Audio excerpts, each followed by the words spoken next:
going, guys? Stefan is here. Welcome back for another video. In today's video I have a web camera which we'll check and we'll compare. So if you're in the market for a web camera, in today's video I'll give you my personal opinion if this camera is good for you. So with that being said, just before I start with the video, I'm filming right now with my Pixel XL2 front-facing camera. So just to compare, to see if actually this is better than your smartphone. So I'm filming right now on Full HD 1080p, and this camera is Full HD as well.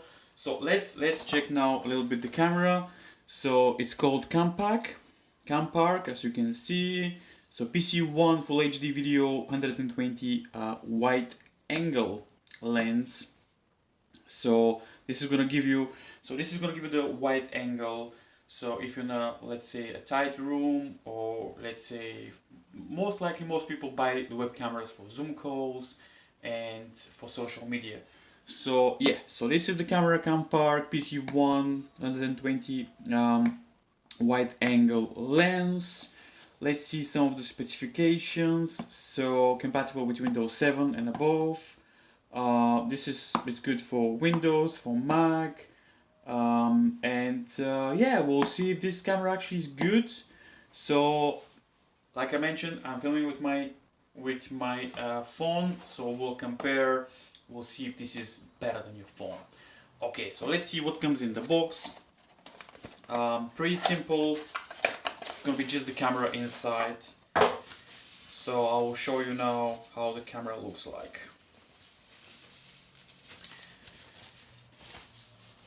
Okay, so pretty straightforward. This is the camera. As you can see, it's quite large, quite big actually. Campark. It says Full HD 1080p. Also, you can mount this on your tripod if you want so. Also moves up and down, left and so yeah, it's adjustable, which is good. Also, you can attach this to your PC, your computer. So yeah. Okay, so let's switch now. Let's compare. So I'm going to switch from my smartphone to Campark PC1 in 3, 2, 1. Okay, so this is the Campark. So as you can see, so actually I don't know if this is 120 degrees point of view, but it's quite like a eye fish look. So as you can see, it's not very precise in my opinion, but it's quite I don't know what I'm doing, but it's quite wide angle, should I say. But yeah, so 120 degrees view. I don't know, let me compare with my camera on my Mac. So let's see if the footage will be okay. So let's switch now quickly. Okay, so this is the front-facing camera of my Mac. So as you can see, it's not very wide, but not bad actually. But yeah, I believe the Campark is much better, and the colors I believe are much better in my opinion. But I don't know, I feel like this is quite strange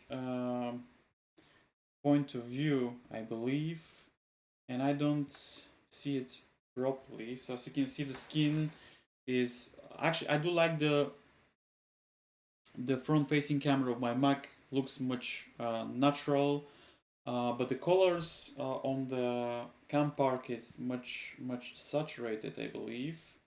And as you can see, so not bad actually. But yeah, let me know what do you think, and also you can hear the sound of the camera right now. So the sound will be terrible probably, but other than that, not bad actually. Wide angle. This is good for group meetings, for Zoom calls, and yeah, not bad. So this costs about 35 British pounds. In UK In the States it will be about 40, 45, $50. Depends where you buy, but not bad actually for this price. I do like the colors on my top. As you can see, it's quite blue, saturated. Also behind me I have some lights. So with a little bit tweaking, a little bit lights, I think the camera is not bad actually. You need to invest in a good audio. But other than that, it's good. So yeah, I like it. Do I recommend it? Yeah, for $35, not bad actually. 35 pounds. It's better than the your built-in camera that you have in your Mac and your PC. As you can see, it's quite dark on my camera, on my built-in camera, but it's quite soft actually on the Campark. So okay guys, let me know what do you think. I think it's a good camera for the 35 for 35 pounds. Not bad actually. I recommend it. As always, thank you very much for watching. Hit that like button and I'll see you in the next video. I'm going now. How to switch this off?